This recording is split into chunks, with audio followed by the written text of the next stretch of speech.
मेरा पहला सवाल आपसे यह है कि आप दिल्ली के अलग अलग हिस्सों में जा रही हैं, आप सीवर, सड़क, पानी का मुद्दा उठा रही हैं। आपके हिसाब से इस बार दिल्ली चुनाव में क्या होने वाला है?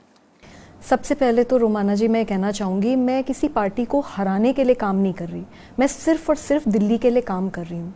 आज आप किसी भी जगह पे, किसी भी विधानसभा क्षेत्र में चले जाइए, दिल्ली के हालात इतने खराब हो रहे हैं कि पिछले 10 साल तो छोड़ दीजिए, उससे पहले 10 साल में भी इतना बुरा हाल नहीं था।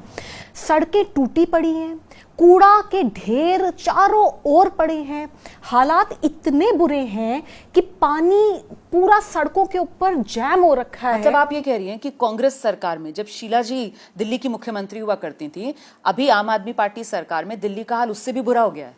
कांग्रेस सरकार में बेहतर हाल था दिल्ली का? मैं आपको ये बताना चाहती हूँ क्योंकि मैं 20 साल से जमीन पे काम कर रही हूँ, मैंने इतना बुरा हाल दिल्ली का कभी नहीं देखा, और मुझे तो छोड़ दीजिए, किसी ने भी नहीं देखा होगा। सड़कें टूटी पड़ी हैं, कूड़े के पहाड़ पड़े हैं, पानी घर में इतना सड़ा हुआ आ रहा है, पीला पानी आ रहा है, काला पानी आ रहा है, और जो ड्रेनेज सिस्टम है वो पूरी तरीके से ओवरफ्लो कर रहा है। मैं संगम विहार गई, वहां पे मुझे लिटरली स्विमिंग करके एक सड़क से बाहर निकलना पड़ा। तो आम आदमी पार्टी सरकार दिल्ली में फेल है?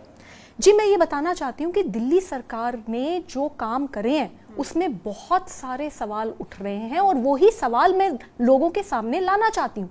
अब मैं आम आदमी पार्टी की सांसद हूँ, मैं वो सांसद नहीं हूँ कि मैं अपने एयर कंडीशनड दफ्तर में बैठ के काम करूँ। मेरा काम हमेशा से जमीन पे रहा है, तो मैं जमीन पे जा रही हूँ, और आम आदमी पार्टी के सांसद होकर जब मैं जमीन पे जा रही हूँ, लोग मुझे पकड़ रहे हैं, लोग घेर रहे हैं, इतने सवाल पूछ रहे हैं कि पानी कब आएगा। आज हालात ये हो गए हैं कि वैसे तो हम कहते हैं फ्री पानी दिया जा रहा है, लेकिन आप आज किसी भी गली में चले जाइए, हर घर को पानी खरीद के पीना पड़ रहा है, क्योंकि पानी इतना गंदा आ रहा है। मतलब पीला पानी बियर जैसा दिखने वाला पानी आ रहा है, काला पानी कोका कोला जैसा पानी आ रहा है, इतना जहरीला पानी कि पीना तो छोड़ दीजिए, अगर उसको कोई छू ले तो उसको बीमारियां हो रही हैं। आम आदमी पार्टी कह रही है कि स्वाति मालीवाल जिस थाली में खाया उसी में छेद करने में जुटी हैं।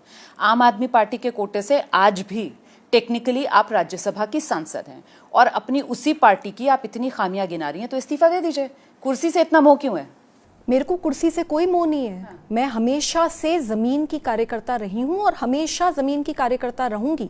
तो मैं ये कहना चाहती हूं कि ये जो कुछ सोशल मीडिया पे बैठकर कुछ लोग इस तरीके की बातें करते हैं, उनसे सवाल पूछना चाहती हूं। 2006 में मेरी इंजीनियरिंग की नौकरी खत्म हुई थी।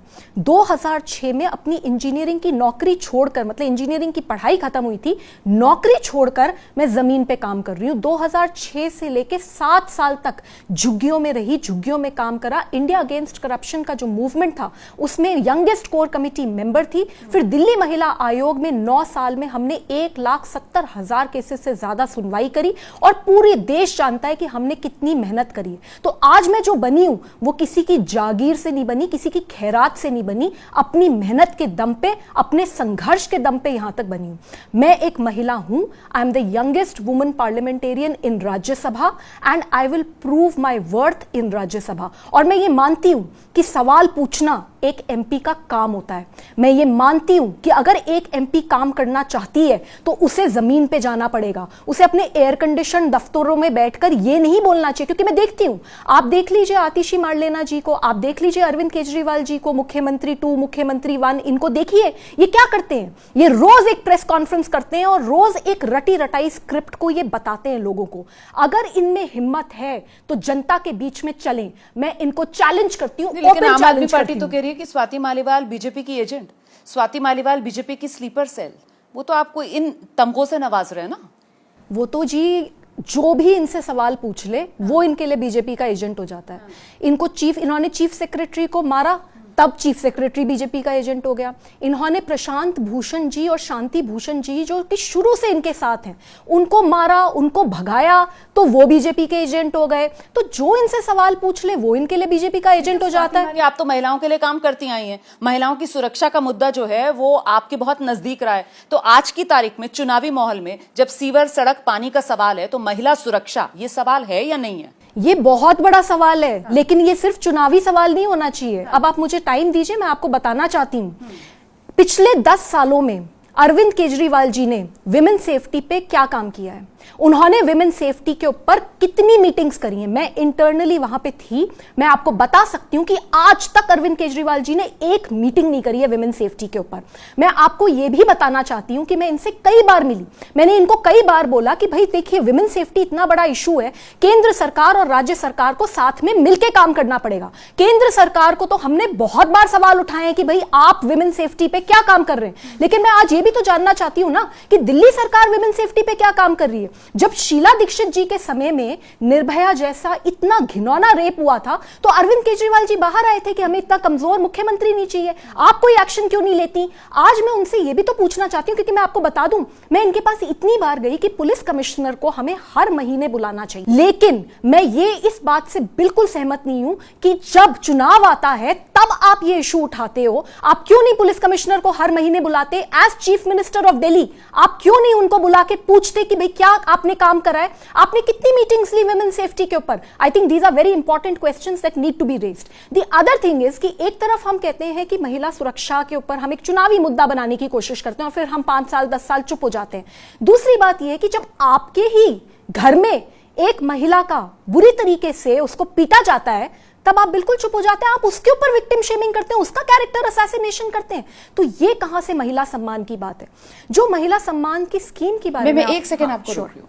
आपने यहां पर जो आपके साथ हुआ 13 मई की वो तारीख देश को याद है, जो आपके साथ दुर्व्यवहार हुआ, उसके लिए क्या आप अरविंद केजरीवाल को कटघरे में खड़ा कर रही हैं? मैं उन्हें कटघरे में क्यों ना खड़ा करूं। मैं आज बिल्कुल कन्विंस्ड हूं कि मेरी पिटाई अरविंद केजरीवाल जी ने ही करवाई है।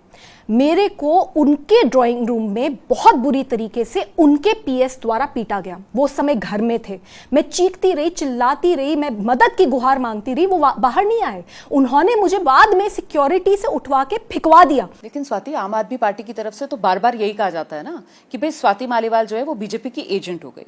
आम आदमी पार्टी कहती है कि साहब हमने क्या नहीं किया, हमने अपनी साथी को पूरा सम्मान दिया, राज्यसभा सांसद तक बनवाया आपको इसी आम आदमी पार्टी ने। तो फिर ऐसी क्या वजह थी कि अरविंद केजरीवाल आपको पिटवाएंगे? जो आप आरोप लगा रही हैं कि आपको अरविंद केजरीवाल ने पिटवा दिया, वो क्यों पिटवाएंगे आपको?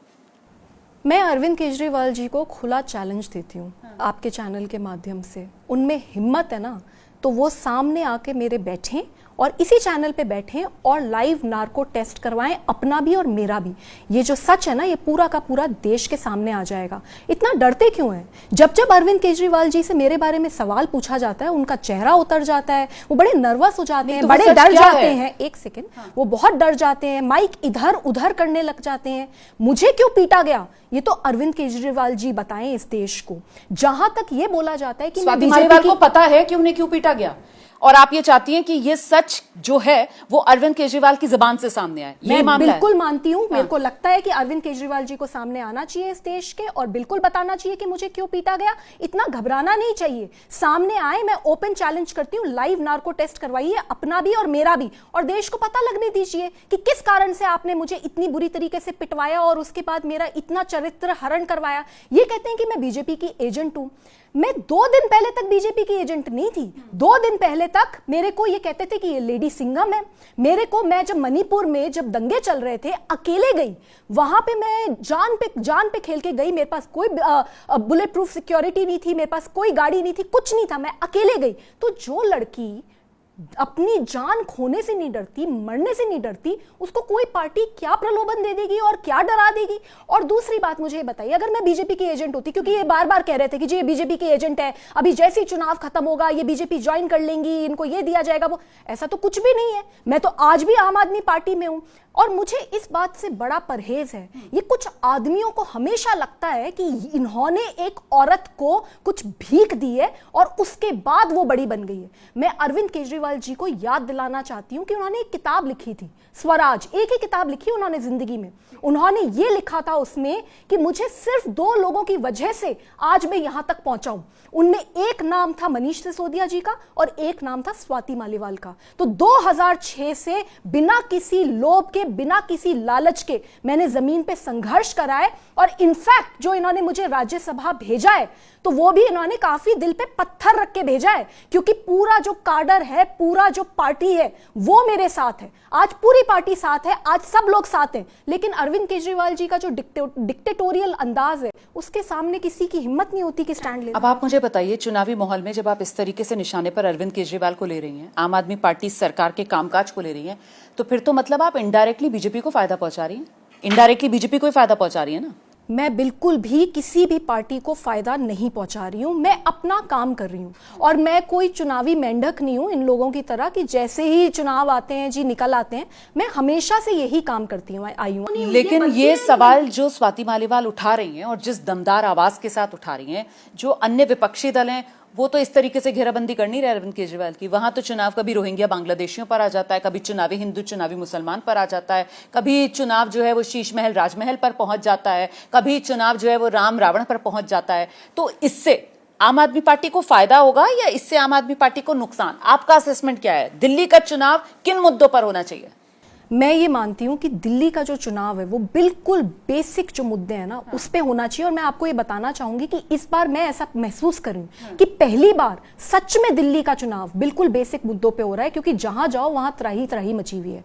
अगर सड़कें ठीक नहीं होंगी, अगर नाले ओवरफ्लो करेंगे, अगर हर जगह कूड़ा पड़ा होगा, अगर पानी घरों में नहीं पहुंचेगा और जो पहुंचेगा वो इतना गंदा पहुंचेगा, अगर बिजली के बिल इतने ज्यादा आएंगे, तो मेरी अंडरस्टैंडिंग में हमें काफी डैमेज हो सकता है। और मैं तो अपनी पार्टी के लिए काम कर रही हूं भाई, मेरी पार्टी, मुझे पता है। एक सेकंड, ये जीत लगती है Arvind Kejriwal style of politics की, कि जिन वादों के साथ या फिर जिन योजनाओं के साथ अरविंद केजरीवाल 2013 दिल्ली की सत्ता में आए, फिर 15 और 20 में धमाकेदार उन्होंने जीत हासिल की, आज जितनी पार्टियां हैं दिल्ली की वो सब उसी लाइन पर आगे बढ़ने की कोशिश कर रही हैं।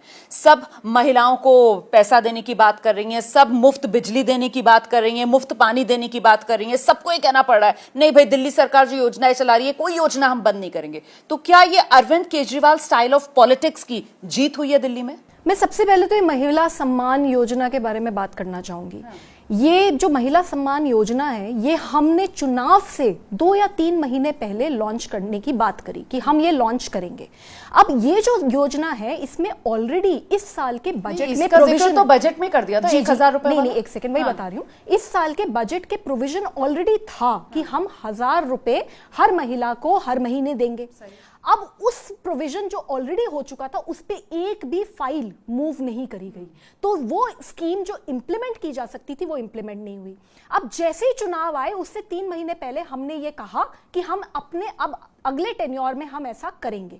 तो मेरा ये सवाल उठता है कि जब आपको करना ही है तो आप अभी क्यों नहीं कर देते? आप 2100 रुपए अभी भी तो आपको लगती है। एक सेकंड, 2100 रुपए अभी भी दे सकते हो। अब जैसे आप ये कह रही हैं कि जी ये Arvind Kejriwal ji style of politics है, तो अरविंद केजरीवाल जी तो बहुत लेट हो गए। 9 स्टेट्स में ऑलरेडी इस तरीके की योजनाएं चल रही हैं। फ्री बिजली, फ्री पानी। एक सेकंड, 9 स्टेट्स में ऑलरेडी इस तरीके की योजनाएं चल रही हैं। तो मेरा ये मानना है, क्योंकि जब मैं जा रही हूँ ग्राउंड पे लोग मुझसे सवाल पूछ रहे हैं कि भाई तुमने पंजाब में क्यों नहीं करा? पंजाब में 3 साल हो गए, आपने 1,000 रुपए जो हर महिला को देना था आपने अभी तक नहीं दिया। तो आपने एक तरीके से 3 साल में 36,000 रुपए का नुकसान पहुंचाया है हर पंजाबी महिला को, और आप ये कहते हो कि जब चुनाव आएगा तब देख लेंगे। तो मेरी अंडरस्टैंडिंग में ये ठीक नहीं है। बाकी जो पॉलिटिक्स के बारे में आप बोल रहे हैं, मैं क्यों आम आदमी पार्टी में आज भी हूं? मैं आम आदमी पार्टी में आज भी इसलिए हूं क्योंकि ये पार्टी किसी 1 या 2 लोगों की जागीर नहीं है। ये एक बहुत बड़ा सपना है। ये एक ऐसा सपना है कि हर गरीब को हम रिलीफ पहुंचा सके, उसको अच्छी गवर्नेंस दे सके, हर अमीर इंसान राजनीति से जुड़ सके और हम सब मिलकर इस देश की स्थिति को बदलें। तो उस सपने से मैं जुड़ी हुई हूं। लेकिन जब सपने को जो लीड कर रहे हैं अगर वो अपनी राह से भटक जाए, आप कहती है फ्री बिजली, आज आप चलिए मैं आपको कितने जगहों पे ऐसे दिखा दूंगी कि बिजली नहीं आ रही और बिजली के बड़े बड़े बिल आ रहे हैं। अच्छा। पानी देख लीजिए, पानी, फ्री पानी की बात करते हैं आप दिल्ली की किसी भी कॉलेज में। मुझे बताइए आज की तारीख में आम आदमी पार्टी को तो आपने खारिज कर दिया है, तो कांग्रेस बची, बीजेपी बची। स्वाति मालीवाल के हिसाब से दिल्ली का हित कहां पर बेहतर रहेगा? किस पार्टी को अगर कमान मिले तो? देखिए, मुझे ऐसा लगता है कि हमारे देश में अगर कोई सवाल पूछता है, अगर कोई धारा से थोड़ा सा भी अलग बहता है, तो उसको बड़ा क्वेश्चन करा जाता है। मैं सिर्फ वो काम कर रही हूं जो एक मेंबर ऑफ पार्लियामेंट को करना चाहिए। एक मेंबर ऑफ पार्लियामेंट का काम बनता है कि वो ग्राउंड पे जाए, लोगों की समस्याएं सुने। मैं ये मानती हूं कि जो मेरी पार्टी है, उसकी जो अभी की लीडरशिप हो रखी है, वो इतने बहरे हो चुके हैं कि उनको सुनाई नहीं दे रहा, वो ग्राउंड पे जा ही नहीं रहे। तो ये जो मैं काम कर रही हूँ, ये मैं उनको सुनाने के लिए कर रही हूँ, जिससे कि वो सुने, तो मतलब चीजें बदले। आम आदमी पार्टी की आने वाली है 2025 में, आप ये कह रही हैं? जी, मेरे को ये लगता है कि दिल्ली की जनता बहुत समझदार है। वो सोच समझ के वोट देगी। वो ऐसे लोगों को वोट देगी जो कि काम करेंगे, जो कि कुछ बदलाव दिल्ली में ला सकते हैं। और दिल्ली तो वो की कौन जनता, लोग होंगे? क्योंकि यहाँ आम आदमी पार्टी में तो जिन पर आप सवाल उठा रही हैं वही सारे चुनाव मैदान में हैं और वही दावा कर रहे हैं जीतेंगे तो हम ही सीएम बनेंगे। तो इसीलिए मेरा सवाल है। नहीं, मैं तो उन्हें कह रही हूं ना कि अपनी स्थिति सुधारो, नहीं तो हार जाओगे। क्योंकि मैं क्यों ना बोलूं भाई, आप अगर आज कहीं पे भी चले जाइए, लोग इतने सवाल उठा रहे हैं, तो वो अगर आम सवाल आदमी अगर मैं पार्टी वहां जीत तक जाती है तो स्वाति मालीवाल की शिकायतें खत्म हो जाएगी? जनता का जो जनादेश होगा उसके आगे स्वाति मालीवाल नतमस्तक होंगी? आप एक्चुअली इशू नहीं समझ रही, आप इसको सिर्फ पॉलिटिकल लेंस से देख रही हैं। क्योंकि मैं समझती हूँ, आपकी भी मैं डायरेक्शन समझती हूँ, आपकी भी मैं सोच समझती हूँ, क्योंकि लोग यही करते आए हैं, पर मैं वो कर ही नहीं रही। चुनावी माहौल है ना, चुनावी माहौल में अगर स्वाति मालीवाल सवाल उठाएंगी तो फिर सवाल सियासी पूछे नहीं, मेरे को ये और सवाल ये भी पूछा जाएगा स्वाति मालीवाल। रोमाना जी, मैं सिर्फ चुनावी माहौल में सवाल नहीं उठा रही, मैं कई महीनों से सवाल उठा रही हूँ और कई सालों से। अगर आप मेरे 20 साल का करियर देखें तो मैं यही काम करती आई हूँ। ये कोई नया काम नहीं है, बस ये है कि कोई और करता नहीं है तो ये है। जहां तक अभी तक तो हमने नहीं देखा आपके इतने लंबे करियर में कि आप आम आदमी पार्टी सरकार जो है उसके काम की पड़ताल के लिए सड़क पर उतरी हो। कुछ भी नहीं है। अभी हम कुछ ही महीनों से देख रहे हैं, नहीं कुछ ही महीनों से हम देख रहे हैं जब से आपको गलत इंफॉर्मेशन है। आप मेरा पूरा ट्विटर हैंडल देख लीजिए, मेरा मीडिया इंटरेक्शन देख लीजिए। मैंने दिल्ली सरकार के काम पे पहले भी बहुत बार सवाल उठाए हैं। जितने भी दिल्ली सरकार के टॉयलेट्स हैं उनमें सिर्फ एक इंसान ने इंस्पेक्शन करा है और वो है मैं। जितने भी स्ट्रीट लाइट्स लगी हैं उनके ऊपर मैंने इंस्पेक्शन करा है, बसेस का मैंने इंस्पेक्शन करा है। तो दिल्ली महिला आयोग की अध्यक्ष रहते हुए भी मेरा बिल्कुल यही कठोर स्टाइल था। मैं हमेशा से इंडिपेंडेंट तरीके से काम करती आई हूं, हमेशा इंडिपेंडेंट तरीके से काम करूंगी और सरकार जिसकी भी बनती है मैं उनसे भी यही सवाल उठा रही हूं। मालीवाल क्या चाहती हैं, आम आदमी पार्टी की सरकार बने या ना बने? मैं ये चाहती हूं कि जनता विवेक से काम ले और मैं ये चाहती हूं कि दिल्ली के हित में जनता वोट करे। तो बदले की आग बुझाने का मौका है दिल्ली विधानसभा चुनाव स्वाति मालीवाल के लिए? जी, पता नहीं लोग कैसे बदले में बहुत बड़े बड़े काम कर जाते हैं। मैं जिस तरीके की नेचर की लड़की हूं, मुझे कोई बदले की भावना नहीं है। मैं कोई अरविंद केजरीवाल नहीं हूं कि जब बदले की भावना जागे तो राहुल गांधी जी के खिलाफ स्टेटमेंट दे दो। कितना प्रेशर दिलवाते हैं सारे स्पोक्स पर्सन को, इनके खिलाफ स्टेटमेंट दो, और जब उनको थोड़ा सा अच्छा लगने लगता है तो उनके साथ हो जाते हैं। तो मैं ये बदले की भावना की राजनीति करती ही नहीं भाई। मैं अपना काम कर रही हूं। अब मैं मेंबर ऑफ पार्लियामेंट हूं, तो एज मेंबर ऑफ पार्लियामेंट मुझे अगले 5 सालों में अपने आप को प्रूव करना है ना कि मैं जो काम कर रही हूं उससे लोगों का भला हो। नहीं तो फिर क्यों बैठे हैं हम यहाँ पे? क्या मिल रहा है हमको यहाँ पे बैठकर? मुझे तो कुछ भी नहीं मिल रहा, मेरा तो वैसे भी सब कुछ छिन गया। बहुत बहुत शुक्रिया स्वाति मालीवाल एबीपी न्यूज से जुड़ने के लिए। तो कुल मिलाकर स्वाति मालीवाल को आप सुन रहे थे, आंदोलन से निकली हुई नेता हैं और वही तेवर उनके बरकरार हैं। मैंने पहले ही कहा था कि दिल्ली चुनाव की सबसे बड़ी पहेली है और ऐसे में ये सियासी पहेली कई सवाल पीछे छोड़ गई है और उनका जवाब देने के लिए दावा ये कर रहे हैं कि अरविंद केजरीवाल सामने आए, क्योंकि सच क्या है वो अरविंद केजरीवाल जानते हैं। और ऐसे में ये चुनौती स्वाति मालीवाल की, क्या अरविंद केजरीवाल कबूल करेंगे? दिल्ली का चुनावी पारा लगातार हाई बना